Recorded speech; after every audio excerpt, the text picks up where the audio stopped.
uma alegria de trazer a esta mesa um irmão, um pastor, um mestre para um tempo de comunhão, de conversa e compartilhar de experiências. Estou falando do Dr. Tarsus Licurgo. Dr. Tarsus, seja bem-vindo ao Eu Acredito Podcast. Muito obrigado. A satisfação enorme estar aqui com você, uma alegria impressionante. Parabéns pelo trabalho que tem desempenhado e que Deus nos abençoe poderosamente. Uma honra poder ter o senhor à mesa, hoje diretamente dos estúdios CNF, Estúdio Crescendo na Fé, na Avenida Paulista, em São Paulo, e recebendo aqui esse homem de Deus, esse mestre, conhecido hoje aí pelo trabalho que tem desempenhado, levando conhecimento, levando informações para muitas pessoas através das redes sociais. Te conhece aí hoje pelos canudos, pelos diplomas, pela função que o senhor exerce, também como pastor. Mas talvez as pessoas conheçam um pouco a pessoa do Tarsus, como pessoa, como ser humano. Como é que o senhor se identifica? Rapaz, eu sou um sertanejo do Nordeste e, como todo sertanejo, gosta de investigar as coisas, né? Porque é meio desconfiado quando ouve algo, e assim que a teologia deve ser feita. E como é que é para o senhor sair do Nordeste e praticamente ganhar o mundo, levando conhecimento e informação, entrando até em discussões com pessoas intelectualmente ou que possivelmente tenha até tido mais oportunidade de ser o que são? E geralmente o nordestino, pegando aqui para o lado do sul do Brasil, sempre sofreu essa espécie de preconceito por conta da intelectualidade e pela falta de oportunidade de acessar o conhecimento, né? O fato de ser nordestino é uma vantagem até. Nós tivemos grandes intelectuais no Nordeste. A literatura brasileira é praticamente permeada por grandes nomes. Você tem Augusto dos Anjos, né, Jorge Amado, João Cabral de Melo Neto e tantos outros. Então, o Nordeste tem, historicamente, no Brasil, representado um poder intelectual muito forte. E é um grande privilégio, na realidade, nascer naquela região. Faz com que nós entendamos que é importante nós nos aprimorarmos intelectualmente no domínio da linguagem, para que possamos nos aprofundar nos temas profundos da apologética, do conservadorismo, dos estudos bíblicos. Então, na realidade, eu considero um privilégio mesmo e uma responsabilidade muito grande. Mas eu falo como nordestino também, oriundo da cidade de Porto Seguro, na Bahia. Nem todos nordestinos, eu posso até pontuar, não de forma generalizada, em sua maioria, acaba se inferiorizando as pessoas de outra capital, principalmente do Sudeste, do Sul do Brasil, aqui em São Paulo. E existem até muitas piadas relacionadas ao nordestino, né? O cearense, o baiano. As pessoas falam assim, sabe por que o baiano, o cearense tem a cabeça achatada? É porque ele vai crescendo e o pai e a mãe vai batendo na cabeça dele. O meu filho, quando crescer, vai para São Paulo. Mas o nordestino não deveria se inferiorizar, logo que tem essas referências de intelectualidade no Brasil e para o Brasil, né, pastor? Ninguém deveria se inferiorizar, nem a mulher, nem o negro, nem o nordestino. Nenhuma categoria deveria se inferiorizar. Nunca. Nós somos feitos todos à imagem e semelhança de Deus. Está lá em Gênesis, no capítulo 1, no verso 26 e 27. E todos nós, seres humanos, temos a capacidade de resplandecer a glória de Deus. Não é que nós tenhamos a nossa própria glória, mas nós somos capazes, feitos à imagem e semelhança do Senhor, de sermos reflexos dessa glória. Como eu sempre digo, não é que nós queiramos ser como o sol, que tem luz própria, mas devemos ser como a lua, que reflete a luz do sol, que é Cristo Jesus. É muito importante, irmão, que nós nos coloquemos muito fortemente contra qualquer discurso vitimista de inferiorização. A vida é dura para todos, seja lá onde nasçam, a cor que tenham, o sexo que tenham. E o mais importante que as pessoas devem saber é que devem se preparar para a dureza da vida. E o nordestino, em especial, o sertanejo, tem essa perspectiva. Ele sabe da dureza da vida, ele sabe que tem que acordar cedo, ele sabe que tem que se preparar, tem que enfrentar as vicissitudes, intempéries e dificuldades da existência. Então, é muito relevante e importante que nós ataquemos com todas as forças que nós temos qualquer discurso de vitimização, para que as pessoas não fiquem se pegando a essas condições exteriores como se fossem impeditivos de que elas se tornem aquilo que Deus quer que elas se tornem. Perfeito. Nessa sua fala aí, eu lembro de uma frase de manhã que marcou e marca a minha vida, principalmente marcou a minha infância. A vida é dura para quem é mole. É isso mesmo.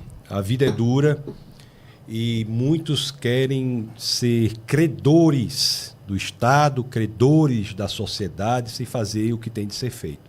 Quando nós entendemos que cabe a nós, na direção do Senhor, buscando a orientação de Deus, com o poder do Espírito Santo que atua por meio de nós, nos prepararmos e irmos adiante com coragem para sermos aquele que Deus quer que nós sejamos, nós verificamos que tudo vale a pena. Perfeito. Mas é perceptível, eu digo porque eu vivi essa realidade lá na Bahia, é perceptível que a partir do momento que vem para o sul do Brasil, nós lá, por muitas vezes, temos que criar a oportunidade, porque não tem. Aqui, a gente já encontra a oportunidade a cada esquina, seja pelo mercado de emprego, pelo mercado de trabalho, e também a acessibilidade de conhecimento, cursos profissionalizantes e etc. Existem regiões no Nordeste, especificamente na Bahia, que não tem tanta oportunidade como tem para o lado de cá. Eu sei que não deve se vitimizar, mas essa realidade não desfavorece o sertanejo ou nordestino? Isso é um fato da realidade. 1/3 do PIB do Brasil está em São Paulo. São Paulo, você tem um mercado muito forte, pessoas estão por aqui, ou morando, ou passando por aqui. Por isso que podcasts, por exemplo, em São Paulo, tem uma vantagem muito grande, pelo fato de que tem muitas pessoas para entrevistarem. Isso é um fato da realidade. Isso não quer dizer que nós não possamos, vindo de qualquer lugar, usufruir desta particularidade deste lugar ou de qualquer outro lugar para fazer aquilo que temos que fazer. O que eu estou querendo lhe dizer é o seguinte, não é o fato de ser nordestino, não tem relevância nenhuma. O fato de ser negro, ser mulher, não tem relevância nenhuma. O que nós temos é que entender que o mundo é dado do jeito que ele é e nós temos que nos preparar para isso. Qual é a dificuldade? É essa, vamos superar. Qual é o outro problema? É aquele outro, vamos trabalhar para superar aquilo.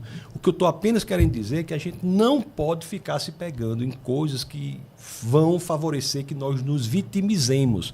Isso fará com que nós sejamos pessoas que iremos cultivar o espírito da reclamação. E você sabe, né, que a reclamação é como uma fissura que faz com que toda a nossa energia espiritual passe por ela e seja desperdiçada no ralo da desgraça. Então nós temos que entender que a vida é dura. Há pessoas que nascem aqui que têm vidas duríssimas também. Não é só porque é nordeste. Pessoas que são daqui, nascem aqui, têm vidas duríssimas. Tem que pegar 3 horas de ônibus para trabalhar, 3 horas de ônibus para voltar. Não é o fato de ter nascido aqui que faz essa pessoa diferente, não. Então todo mundo tem dificuldades. Todo mundo tem dificuldades. E digo mais, gente que nasce com dinheiro, gente que nasce sem dinheiro, tem gente que nasce com muito dinheiro e tem uma vida terrível. Não posso lhe dizer a quantidade de pessoas que eu conheço que são milionárias e têm a vida detestável, terrível. Não tem sentido, propósito da existência, muitas das quais chegam até a absurdidade, ao extremo de cometer suicídio. Então, a questão material, a questão do lugar que nasce, ela não é determinante. Essa é a grande mensagem que nós temos de passar. Existem ideologias que querem vitimizar as pessoas, colocar as pessoas em categorias para que, se elas se vitimizem, fiquem em busca de credores do Estado, da sociedade, disso, daquilo outro, e no final não serão ninguém na vida porque não se posicionaram. Na vida todos sofrem de alguma forma, né? Há dificuldades para todos. Eu aconselho muito o Thomas Sowell, um intelectual, talvez uma das minhas maiores influências, intelectual que demonstra claramente a necessidade de nós nos colocarmos. O que se propõe hoje é uma liberdade sem responsabilidade. As pessoas são dispostas a fazer o que quiserem sem entenderem que isso exige que nós temos que dar conta das consequências dos nossos atos. Isso se chama responsabilidade. As pessoas não querem as consequências, querem apenas fazer o que querem e achar que tem alguém que vai consertar. Mas não é assim. Nós temos que entender que a vida é dura para todos e temos de nos posicionar. E a origem não pode nos definir aquilo que nós somos e quem devemos ser, né? O que podemos alcançar. Exato. Quem nos define é Cristo. São as Escrituras que nos definem. É Cristo. Você analisar, por exemplo, o próprio Jesus de Nazaré nos dá uma lição muito importante quanto a isso.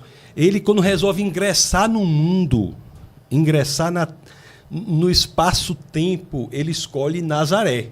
É em Nazaré que ele ingressa no ventre de Maria. Nazaré, que cidade é essa?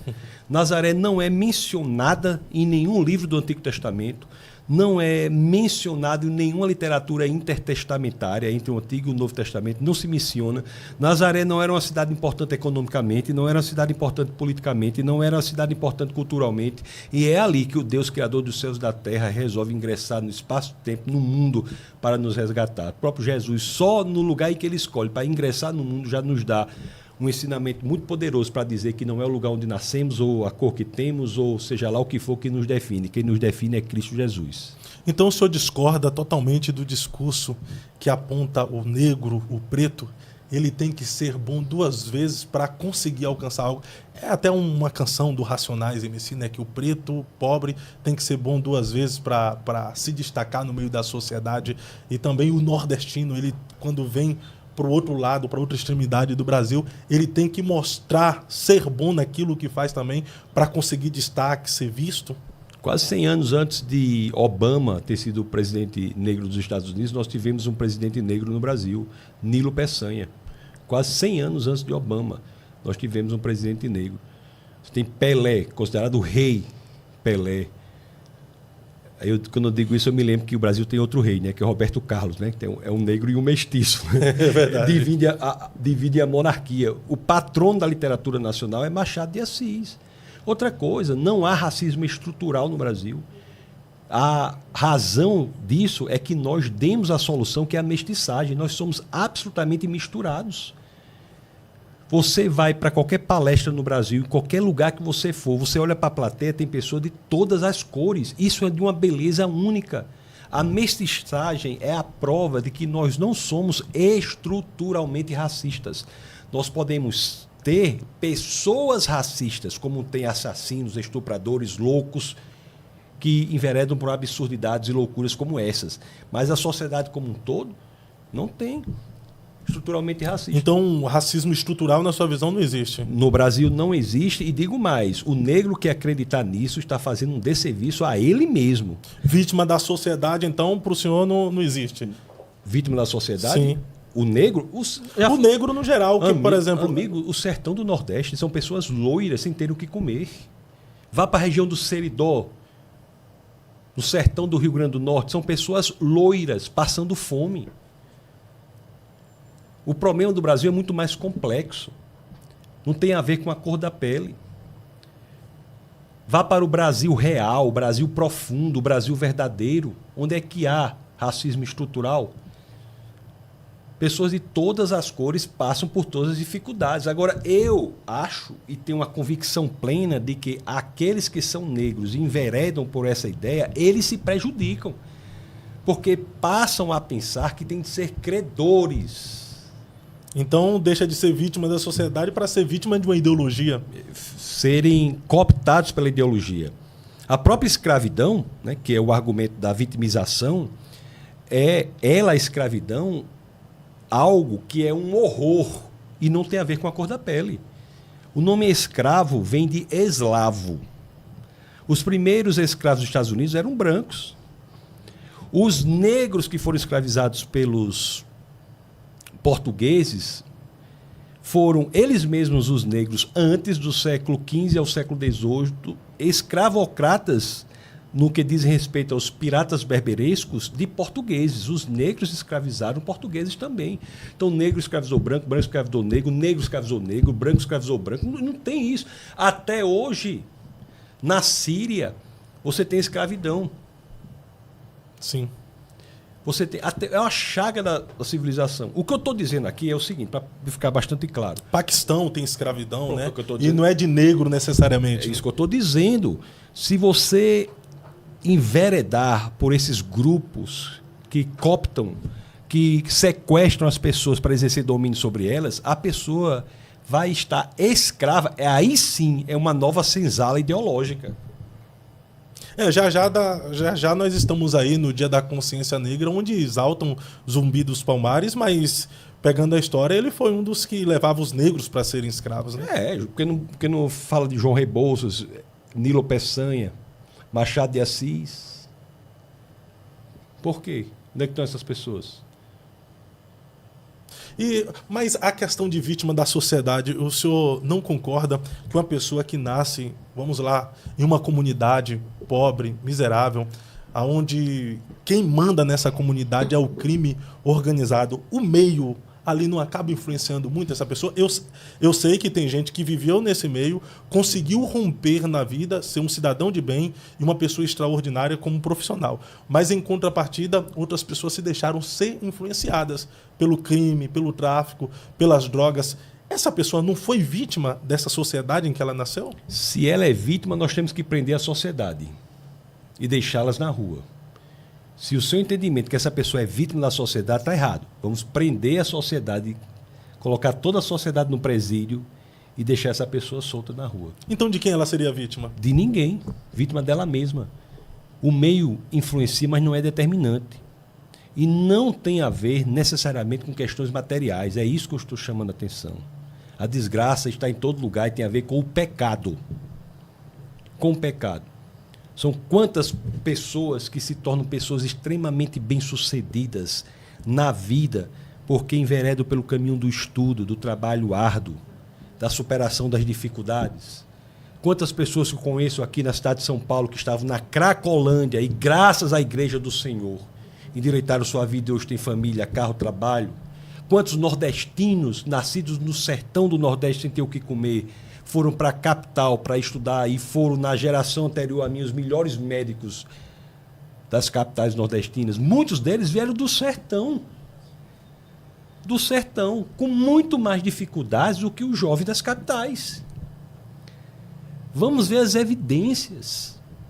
O meio influencia para tudo, mas todo meio tem influências negativas e positivas. Mas não pode determinar. Não é determinante, exatamente. Nós temos que sair da influência negativa do meio, buscar o que é positivo. Olhe, quando nós nos convertemos, Deus nos dá uma nova natureza. Mas Deus é tão maravilhoso que o que nos influencia é a nossa natureza e o meio que nós estamos.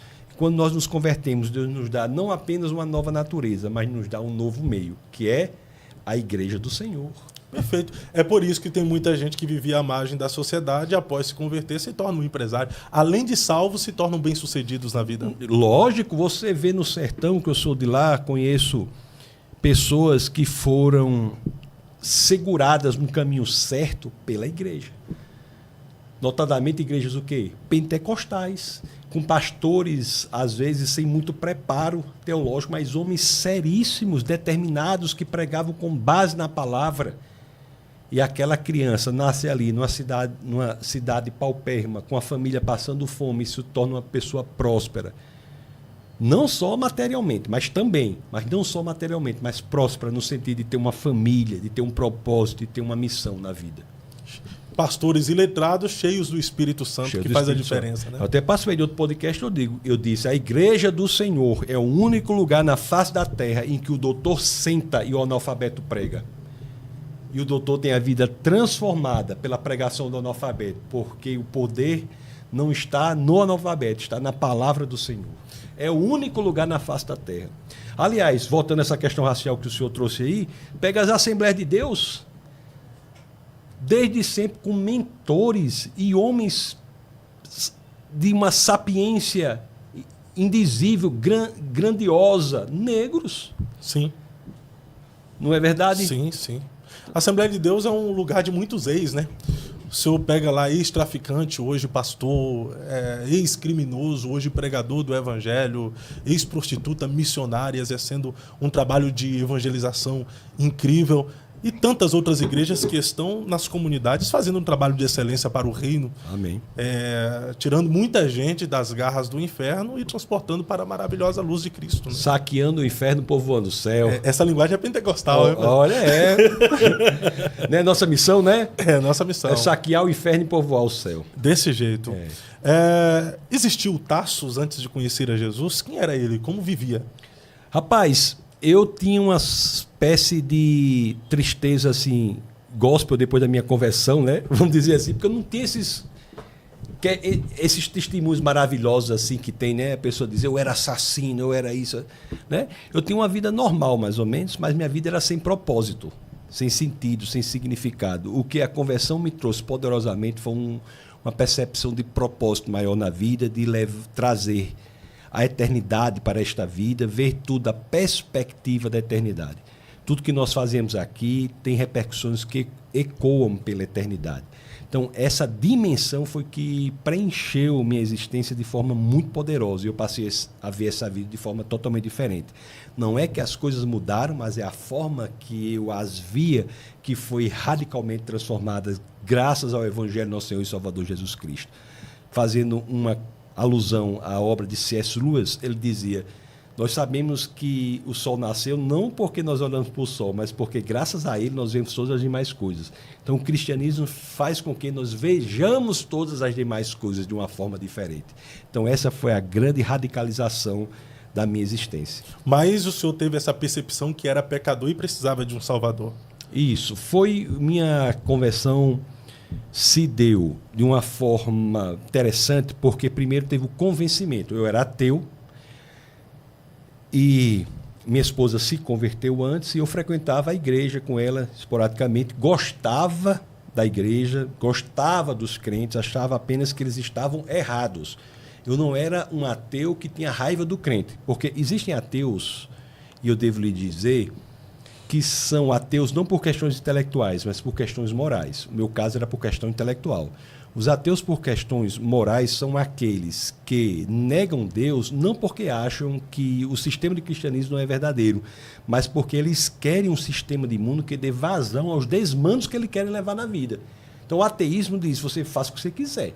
Então não era meu caso era por questão intelectual. Então eu frequentava a igreja tal, e não era convertido. Até que chegou às minhas mãos um livro muito relevante para mim, que foi Cristianismo Puro e Simples, de C.S. Lewis. O senhor conhece esse livro? Sim, conheço. É um livro muito poderoso.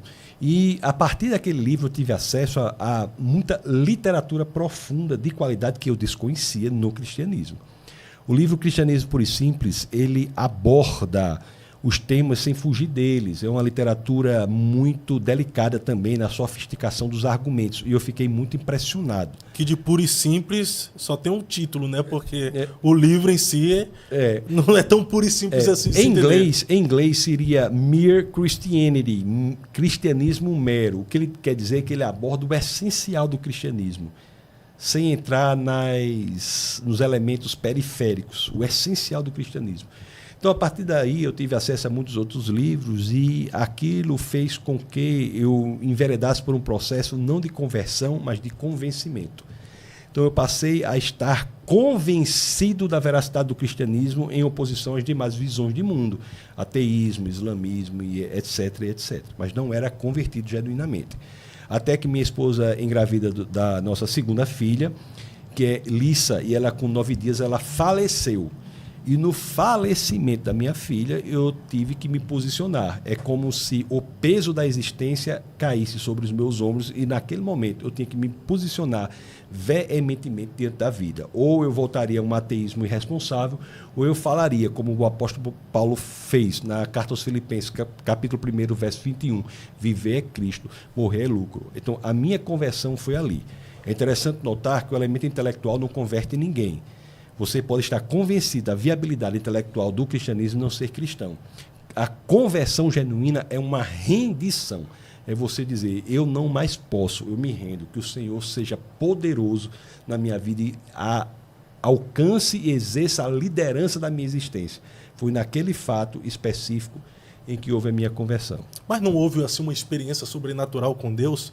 Porque Paulo era um homem intelectual também que questionava bastante o cristianismo.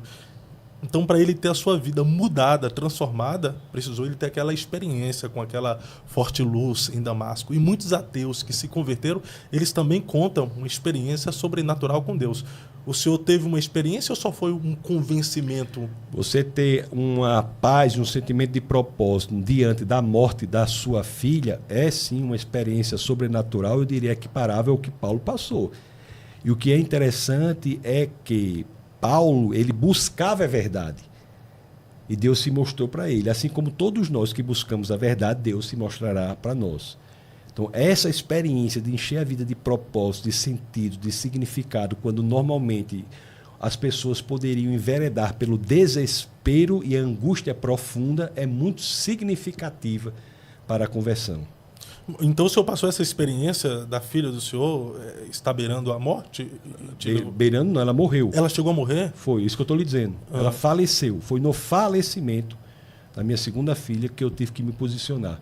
Aí o senhor se posicionou para ler o livro ou teve tinha lido? O livro eu já havia lido, eu já estava convencido. É isso que eu estou dizendo, convencido. Mas convencimento não é conversão. Conversão é um ato de rendição, um ato volitivo, da vontade, do desejo. Você abrir mão do protagonismo da sua própria vida e deixar que Cristo ocupe aquele lugar. Não mais vivo eu, mas Cristo vive em mim. E isso, como diz, viver é Cristo, morrer é lucro. Como eu falei, Filipenses 1:21. O senhor disse que o problema da sociedade é o pecado. É a raiz de todo mal existente na humanidade? O problema da sociedade é o pecado, em especial o que decorre do jardim, em que o casal escolheu trazer para si a fonte da moralidade.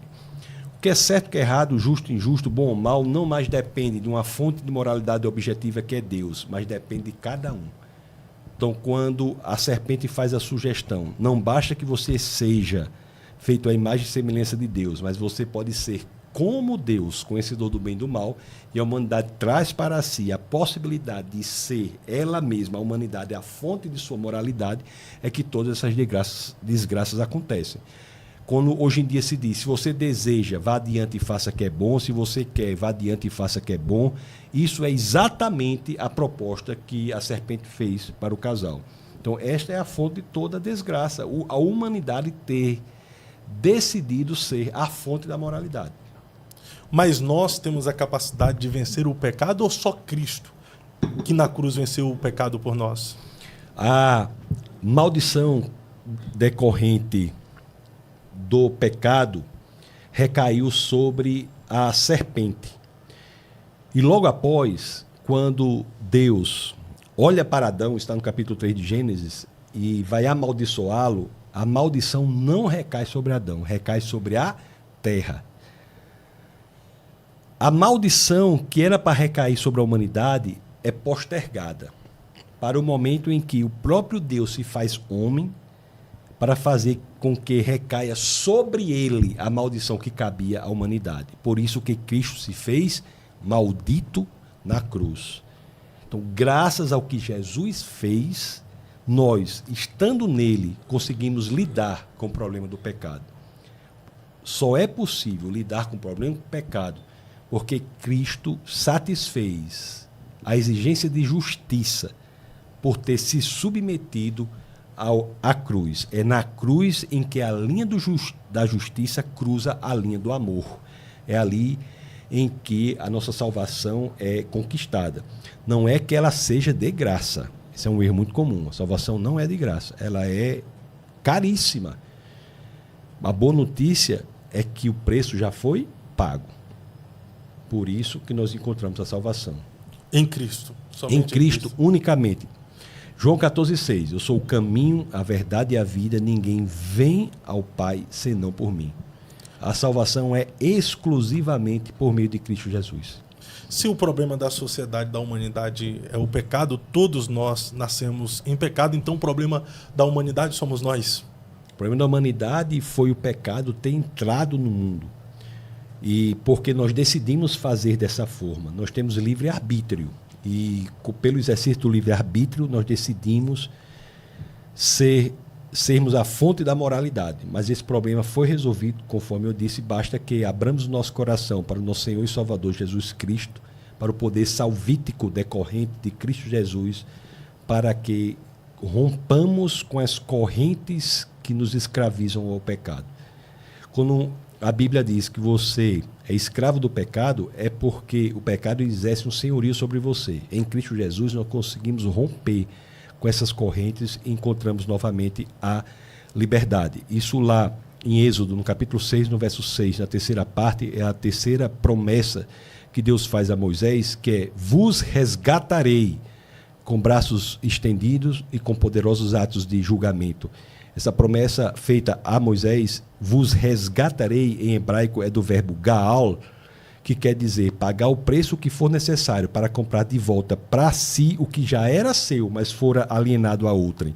Então, quando Deus promete a Moisés pagar o preço que for necessário para comprar de volta para ele o que já era dele, mas foi alienado a outrem, e diz que fará isso em relação a nós, ele cumpre de maneira plena, perfeita, bela e completa na pessoa de Jesus Cristo.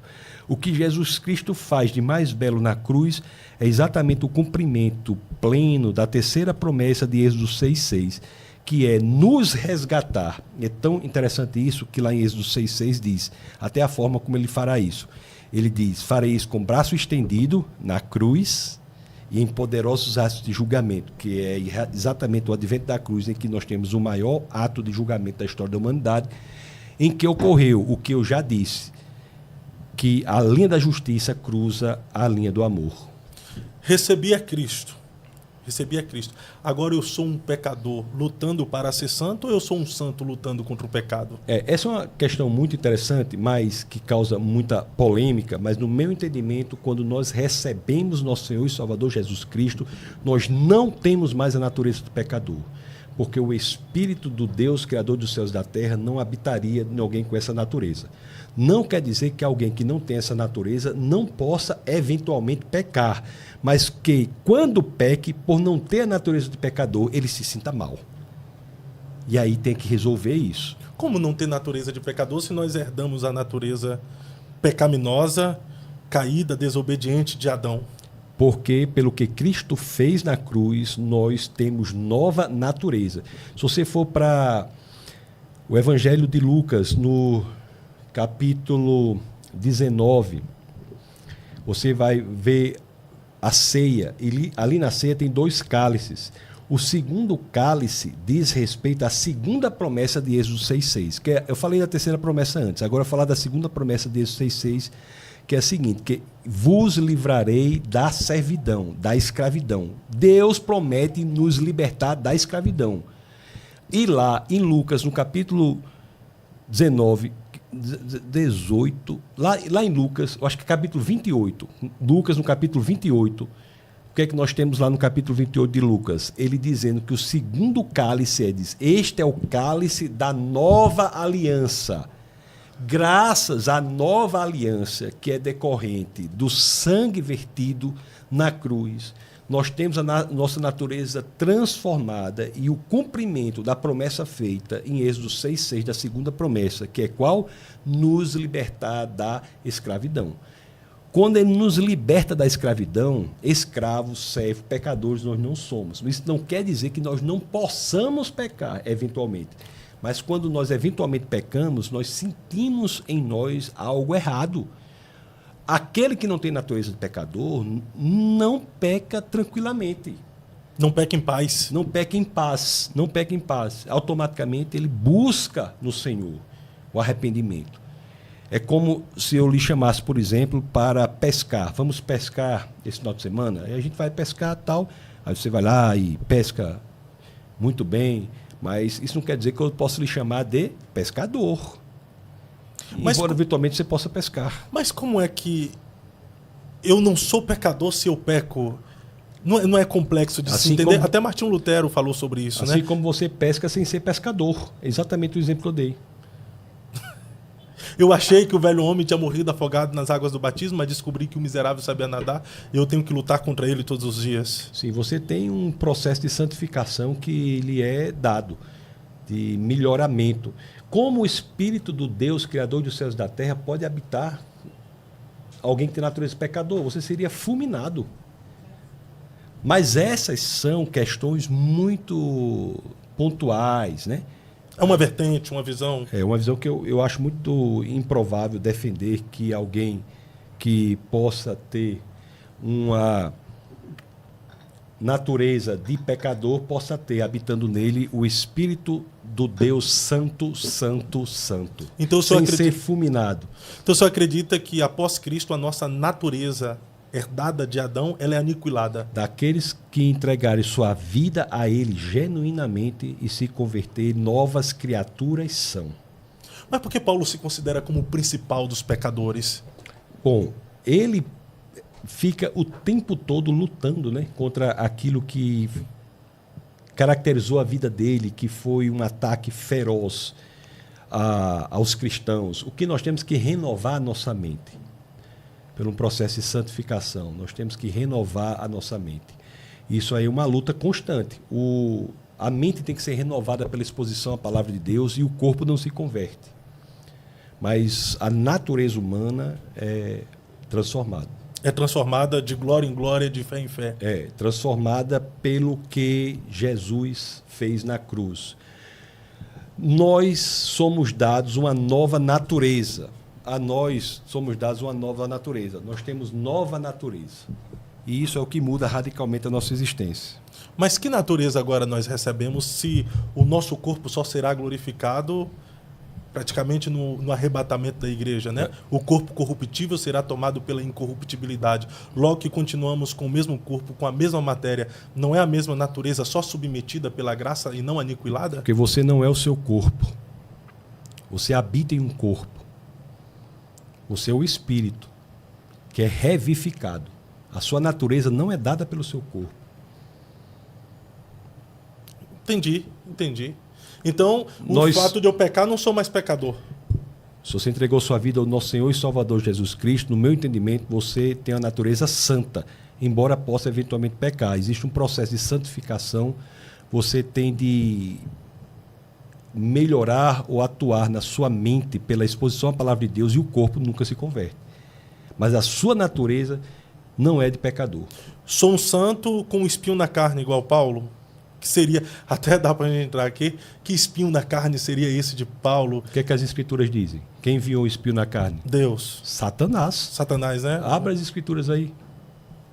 É, Satanás. Por isso, Coríntios 12... É Coríntios 12? Espinho na... 2 Coríntios 12, 7... Paulo passa o tempo todo lutando contra a carne, porque a carne não se converte. Sim. Lê aí para você ver que é Satanás que enviou. Deixa eu ver. Tá. Ele está falando de um homem que foi glorificado, porque se quiser gloriar-me não serei. E para que não me exaltasse pelas excelências das revelações, foi-me dado um espinho na carne, a saber, um mensageiro de Satanás para me esbofetear, a fim de não me exaltar. Mensageiro de quem? De Satanás, a fim de não me... Mas foi-me dado... E para que não me exaltasse pelas excelências das revelações, foi-me dado um espinho na carne, vírgula. Foi dado a ele um espinho na carne, mas ele não está falando quem deu o espinho na carne. Não diz depois não, aí? Não, diz, a saber, um mensageiro de Satanás. Então, não está falando de algo que acontecia com ele? O que é que está dizendo aí? Um mensageiro de Satanás para me esbofetear a fim de não me exaltar. Então, pronto, foi um mensageiro de Satanás. Agora, o que acontece é que em todo problema, né, Deus usa para nosso bem. Agora, sim, é claro, explícito nas Escrituras, inclusive é uma parte até que eu acho bastante curiosa, que as pessoas acham que isso foi mandado por Deus, quando as Escrituras dizem claramente que foi enviado por Satanás. Então, mas é um texto aqui, pastor, que não foi enviado por Deus para que ele não se exaltasse das grandezas de revelações que ele recebeu, porque nesse verso aqui ele vem falando o que aconteceu com ele. Ele foi levado até o terceiro céu, né? Viu coisas inefáveis que não foi lhe permitido contar, e logo no verso 7 ele fala, para não me exaltar por essas grandezas de revelações que eu recebi, foi-me dado um espinho na carne, a saber, um mensageiro de Satanás para me esbofetear. Ele não está falando que foi dado um espinho na carne e não está falando o que acontecia com ele na sequência? Não é isso? Está dizendo, mas também está dizendo aí que foi um mensageiro de Satanás. Então, isso aqui é sequência, não é? A saber. Ou seja, para que você entenda o que é um mensageiro de Satanás. O que seria especificamente esse espinho na carne, então? Um mensageiro de Satanás. Para esbofetear? Sim, pode ter sido várias coisas que não estão claras aí. Né? Para muitos, é o Satanás colocando um sentimento de culpa nele por ter sido perseguidor dos cristãos. Para muitos foi isso, para outros eram questões físicas. Cada um diz uma coisa. O que o texto diz é que o mensageiro de Satanás. O que não quer dizer que Deus não possa se usar das desgraças para bens proveitosos. Deus pode fazer isso, mas Deus não envia desgraça. E nesse caso não é nem interpretativo, é claro, está escrito aí, é um mensageiro de Satanás. Eu não tinha parado para pensar. Eu não estou interpretando, eu estou lendo. Ou na sua Bíblia aí não diz, não, mensageiro de Satanás? Sim, a saber, um mensageiro de Satanás para me esbofetear. Então. E na visão do senhor, o que seria esse mensageiro de Satanás? Na minha Esse visão, espinho na carne de na Paulo? minha visão pessoal, que não está claro nas Escrituras o que é, na minha visão, era a ideia da culpa. Porque Paulo foi o maior perseguidor de cristãos. Paulo perseguiu os cristãos de Jerusalém até um determinado ponto em que Jerusalém não era mais o único lugar que ele queria fazer isso. Ele expandiu a sua perseguição. Aí foi para Damasco. Na estrada para Damasco ele teve o encontro com Jesus. Que inclusive Jesus, quando encontra Paulo, diz: Paulo, por que me persegues? Paulo nunca havia perseguido Jesus. Mas perseguiu os cristãos. Então o que é que Jesus está dizendo? Aquele que persegue o cristão, persegue o próprio Cristo. Ali Paulo se converte.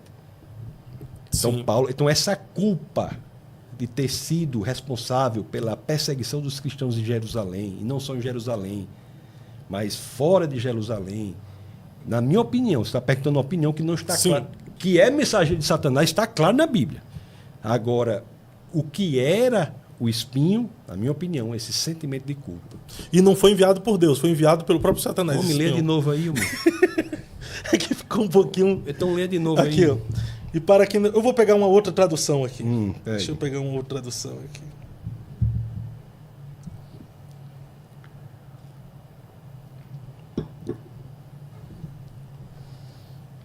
Escolha bem direitinho a tradução que você quer aí. Aqui, ó, 12:7. Para evitar que eu me exaltasse por causa das grandezas dessas revelações, foi-me dado um espinho na carne. Essa aqui está mais claro do que a própria outra, né? Um espinho na carne. Um mensageiro de Satanás para me atormentar. Mas, homem, você está escolhendo a tradução, está piorando a situação. Então, o espinho na carne não foi dado por Deus. Foi... Não é o que a letra diz. Foi não é o que a Bíblia diz. A Bíblia diz claramente que foi enviado por Satanás. Mas Deus permite que Satanás coloque em nós um espinho na carne? Tudo o que acontece no mundo, Deus permite. Mas nem tudo que Deus permite, Deus quer. Por que Deus permite algo que Ele não quer? Porque nós somos criados como seres maduros moralmente. Se nós só pudéssemos fazer o que Deus queria, nós não seríamos maduros moralmente. A maturidade moral está diante da possibilidade do erro, nós escolhemos o acerto. Dentro da possibilidade de fazer o injusto, nós escolhemos fazer o justo. Diante da possibilidade de fazermos o errado, escolhemos fazer o certo. Diante disso é que nós somos maduros moralmente e, portanto, feitos à imagem e semelhança de Deus. Senão nós teríamos uma ética robótica. Esse mundo é desgraçado. Satanás está ao nosso redor, tentando nos atacar. Mas nós que somos filhos de Deus não devemos ter medo disso. Devemos nos posicionar. Agora, há situações que o Satanás ataca. No caso de Paulo, certamente era essa aí. Muitas pessoas que se convertem de situações perversas, como, por exemplo, vêm de impureza sexual, às vezes ficam sendo atacados por Satanás com aquelas situações. Ele tem que se posicionar. Sai daqui, Satanás. Minha mente não vai ser um campo de batalha em que você vai vencer. Então o espinho na carne seria uma espécie de fraqueza. Isso nós estamos falando, não está claro nas Escrituras o que é o espinho na carne. O que está claro nas Escrituras, quem enviou foi Satanás. Se você me perguntar a minha opinião, como você fez, eu digo para você. Na minha opinião, é esse sentimento de culpa. Porque muitas vezes, irmão, nós vemos pessoas que chegam a nós com a percepção de que Deus perdoou a culpa delas. Mas elas não se perdoam. Então, a falta de auto-perdão é um ataque, uma área que o Satanás ataca muito. Porque a falta de auto-perdão é terrível. E quando a pessoa sabe que Deus perdoa, mas não se perdoa, ela está se colocando como um tribunal superior ao próprio Deus. Então a pessoa tem que se posicionar. A nossa batalha real na Terra é de fé, é de posicionamento. Quando nós nos posicionamos em Cristo Jesus, pode vir Satanás e pode vir a fila dos diabos dele, um atrás do outro. Eles é que tem que ter medo da gente. Não é a gente ter medo deles, não. As portas do inferno não prevalecerão. Não, é lógico, Deus, Criador dos céus e da terra, em seu Espírito, habita em nós. Agora, existem esses ataques contra os quais nós temos que nos posicionar. Agora, pelo amor de Deus, se for dizer que esse espinho foi enviado por Deus, vai fazer o que com esse texto? Mas como fica uma brecha interpretativa, como o senhor disse, a minha opinião, aí outro vai ter a opinião, tem gente que usa esse texto aqui para dizer que o espinho na carne de Paulo, e com certeza o senhor já viu, era uma fraqueza homossexual. De Paulo? Aham. Agora, só o que faltava mesmo. O senhor não chegou a ver isso, não? Não. Só que... Homem, pelo amor de Deus. Agora, estão dizendo até isso, é? Estão dizendo Mas, isso. meu né? amigo, eu vou dizer, que o viu? espinho na carne de Paulo era uma fraqueza homossexual. Agora, pronto. Porque dá brechas interpretativas, né? Que conversa é essa, rapaz? Que conversa é essa? Que Paulo era meio lá e meio cá? Quem já se viu um negócio desse? É conversa de quem é, uai. Homem, você tá doido, homem. Antigamente, hoje em dia, o povo quer que todo mundo seja homossexual. Antigamente, até os super-heróis hoje, tem não sei quantos que querem que seja homossexual. Antigamente só tinha Robin, não tinha mais ninguém, né? Veio depois, né? Dizendo Mas que Robin né? já era. Robin sempre foi. Você não achou, não? Nunca tinha percebido, não. Era inocente na época que eu assistia. Robin era meio lá e meio cá. Mas Paulo... Robin, eu tenho certeza. O senhor tem certeza? que Robin? Aham. Homem! Não tinha mais ninguém, só Robin. Hoje em dia é um bocado de gente. Tem uma galera aí, né? Até Paulo tá botando. Até quem não é, os caras querem transformar. Ai, meu Deus do céu. Jonatas e Davi, por aquela que... fala interpretativa que Davi o amou mais... com amor mais do que o amor de muitas mulheres, né? Aí a galera, os militantes pegam isso, principalmente das igrejas inclusivas, para dizer também que houve um relacionamento homoafetivo. Bom, vou dizer o que com essa doidice aí, né? O senhor é apologeta, pastor. Defende aí a nossa fé, os nossos princípios. Vou dizer o que com isso? Paulo era perseguido, né? Perseguido ferozmente. Paulo era um grande exemplo de... Agora, aliás, eu estava até num carro aí, que estava passando um filme dentro do carro, que era sobre Paulo, e às vezes até a produção do entretenimento, da cultura, ficam tentando retratar um Paulo mais fraco, um Paulo que tinha muitas dúvidas. Não é isso que a literatura diz. Não é isso. O que é que o texto diz? O que é que a Bíblia diz? Quem era Paulo? Paulo era uma pessoa capaz de exercer qualquer função em Roma. Paulo abre mão de tudo para a defesa do Evangelho. É Paulo responsável pela igreja transcultural. Isso é o que as Escrituras dizem. As pessoas ficam inventando coisas, né? Daqui para frente vai ser isso. Eles querem pegar a Bíblia para defender a sua crença e até as suas ideologias, né? Aqueles que não conseguem querem rasgar algumas páginas da Bíblia, reinventar a Bíblia, né? O problema não é que a Bíblia se contradiz, né? O problema é que a Bíblia contradiz a eles próprios. É isso. Mas é interessante também que Paulo não deixa claro qual é o seu espinho na carne. Não seria para nos levar à compreensão que cada um tem o seu próprio espinho? Você pode dizer o que você quiser, mas o que está no texto aí, você já concordou que é Satanás que enviou. Sim, né? não tem como discordar então, agora. Concordou com isso aí, né? Sim. Então pronto, sim. E fora isso aí você pode ficar dizendo o que quiser aí. Pode ficar, mas não interpretar a Bíblia para o seu bel prazer, né? O que tem, o que a Bíblia diz é que o Satanás está ao nosso redor, né? Nós temos que nos posicionar em Cristo Jesus. Temos que renovar a nossa mente. O que está dizendo é isso. É isso, né? Transformar o mundo pela renovação do nosso entendimento. A proposta de Satanás é que você se destrua pelo seu passado. A proposta de Jesus é que o seu passado vai servir para o seu ministério. Deus faz de nossas feridas o nosso ministério. E a forte mensagem também de Jesus para Paulo. A minha graça te basta e o meu poder se aperfeiçoa na sua fraqueza. Isso que ele diz aí. Você veja que Jesus responde à oração de Paulo, mas não responde da forma que Paulo gostaria que ele respondesse. Que era arrancar o espinho. Você se posicione, Paulo. Todo mundo tem que se posicionar.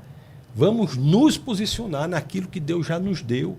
E vamos deixar de lenga-lenga, de fricote, dessas coisas, e vamos à frente da expansão do reino, que é isso que está precisando. Isso é interessante porque aqui o senhor deixa claro a existência do livre-arbítrio, diferente de algumas vertentes teológicas que não acreditam em livre-arbítrio, né? Existem vertentes teológicas que diz que não há essa questão de escolha. Você foi escolhido por Deus e isso basta. Você não tem mais direito de escolher, de decidir entre certo e errado, bênção e maldição, caminho estreito e caminho largo. Acaba fazendo com que essa visão, dentro dessa fala sua, se torne apenas utopia. O livre-arbítrio é essencial. essencial tanto para a manutenção da responsabilidade humana, porque aqueles que defendem que não tem livre-arbítrio querem dizer que o homem não tem opção, mas é responsável. Como é que o homem pode ser responsável por algo que ele não poderia ter escolhido ou optado diferentemente? Isso é um contrassenso. Se não há livre-arbítrio, nós não podemos ser responsabilizados por nada. Outra coisa que diz é que se o homem tem livre-arbítrio, isso feriria a soberania de Deus. Como? Seria Deus soberano para tudo, menos para nos dar livre-arbítrio? É exatamente o contrário. Se você diz que termos livre-arbítrios afetaria a soberania de Deus, você está exatamente dizendo que esse Deus não é soberano, porque a soberania dele não alcançaria a possibilidade dele nos dar livre-arbítrio. Por ele ser soberano é que ele pode nos dar livre-arbítrio. E ele nos dá livre-arbítrio por quê? Porque ao agirmos livremente podemos ser responsabilizados. O livre-arbítrio também é essencial para o amor. Você pode até forçar uma pessoa que se comporta como se amasse você, mas você não pode forçá-la a amá-lo verdadeiramente. Uma pessoa só ama genuinamente se tiver a possibilidade de não amar. Então, o livre-arbítrio, além de tudo, é um pressuposto lógico do amor. E Deus é amor, de acordo com 1 de João capítulo 4, verso 8, 1 de João capítulo 4, verso 16. Deus é amor. Então, o livre-arbítrio é uma condição essencial para o amor, que é o máximo ético possível. E se não há livre-arbítrio, qual a necessidade de haver julgamento final? Você vai ser responsabilizado como? Você vai julgar alguém por algo que ele não poderia ter feito de maneira diferente? Não dá para entender essa colocação de não existir. É a mesma coisa da graça irresistível. A graça, ela é irresistível ou pode ser resistida? Eu tenho um pensamento que se ela fosse irresistível, o jovem rico que esteve diante da graça personificada, ele não viraria as costas para o Cristo, né? Pois é. Pelo que Cristo fez, todos que entregarem sua vida ao nosso Senhor e Salvador Jesus Cristo encontrarão a vida eterna. Isso não quer dizer obras. Não há nada que o homem possa fazer para ir até o céu. Nada. Essa é a única religião no mundo, é o cristianismo, que diz que não há nada que você possa fazer para você garantir o seu lugar no céu. O que é relevante aí é que também não há nada que você possa fazer que você esteja garantido no inferno. A salvação não se dá pelo que você faz, mas pelo que Cristo fez. Tudo que você precisa é abrir o seu coração e receber esse presente salvífico conquistado por Jesus na cruz. É como o ladrão na cruz. O ladrão reconhece o senhorio de Cristo, faz: Senhor, lembra-te de mim. Essa oração, né, da salvação tão simples. E a resposta de Jesus é imediata: ainda hoje estarás comigo no paraíso. Então, na sua visão aqui, a graça seria uma escada que faz Deus descer até a metade, o homem tem que subir até a outra metade? De maneira nenhuma. O homem tem que subir para lugar nenhum. Por que o homem tem que subir para algum lugar? Porque reconhecer o senhorio de Cristo é uma ação humana, não é? Não, é apenas abrir o coração, não é ação nenhuma, não é obra nenhuma. Abrir o coração. Deus não irá forçar a sua presença àquele que não queira passar a eternidade ao lado dele. Uma obra. Que obras fez o ladrão? Apenas reconhecer quem era Jesus. Nem havia feito obras, nem poderia fazer. Como eu sempre digo, né? Não poderia andar nas veredas da justiça porque seus pés estavam pregados na cruz. Não poderia fazer boas obras porque suas mãos estavam pregadas na cruz. Tudo que ele fez foi abrir o seu coração. E aquele ladrão, como eu sempre digo também, havia tomado café da manhã com Satanás e almoçaria com o próprio Deus. A ele foi entregue o paraíso. Foi ele que inaugurou o paraíso? Como dizem? Bom, não sei, né? De acordo com Mateus, no capítulo 8, no verso 11, diz que nós sentaremos à mesa com Abraão, Isaque e Jacó. Então, Abraão, Isaque e Jacó estão no céu. Abra aí, Mateus 8, 11. Abraão, Isaque e Jacó estão no céu. Então, como é que os do Antigo Testamento eram salvos e iam para o paraíso? Então já... Mas na era da graça, quem inaugurou o paraíso pode ter sido ladrão hoje mesmo, né? A Bíblia toda é um livro da graça. Olha aí, Mateus 8:11. Mas eu vos digo que muitos virão do Oriente e do Ocidente e assentar-se-ão à mesa com Abraão, Isaque e Jacó no reino dos céus. Você concorda comigo que eles estão salvos? Sim. De acordo com esse texto aí? Sim, sim. Então como é que eles eram salvos? Porque eles colocavam a fé dele no Messias que vinha no futuro, assim como nós aqui colocamos a nossa fé no Messias que veio no passado. Toda a Bíblia é o livro da graça. E a salvação de toda a Bíblia, de toda a humanidade, é por Jesus Cristo. O primeiro livro escrito da Bíblia, que foi o livro de Jó, já falava do Redentor. Já falava do Redentor. E todas as Escrituras apontam para o que Jesus fez na cruz, desde o dia da queda. Desde o dia da queda aponta. É o que eu sempre digo, Gênesis capítulo 3, verso 21. Abra aí. Gênesis 3, 21.